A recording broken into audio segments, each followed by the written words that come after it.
Look at these. Aren't they gorgeous?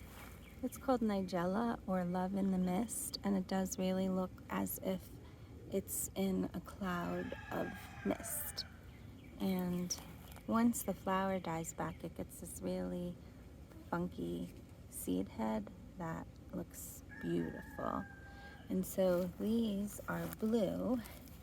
These are all coming up, and these were just not self-sown. I direct sowed these into the ground, and this one is white here, and this one is white. So they're white and blue. I think they're pink varieties too. Oh, look, my daylily will. A few of them are they're all getting ready to bloom. I'm so excited. Look at these. So these are Love in the Mist or Nigella direct sow, and I just love this color. It's a little bluer in the camera. I mean, in real life than on the camera. No, that looks pretty close. Maybe it's a little purplier. But look at this. Gorgeous. And a bunch more here getting ready to bloom.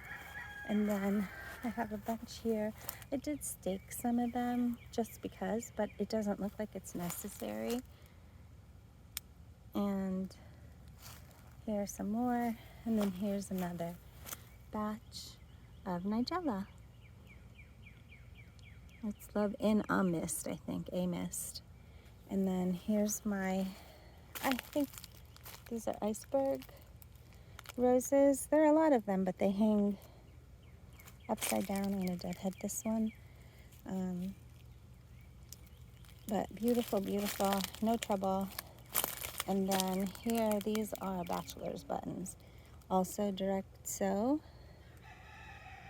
And really easy. So these are my favorite spring blooms that I planted in the wintertime. And here's another Nigella coming. At first I thought they were cosmos, but they are Nigella.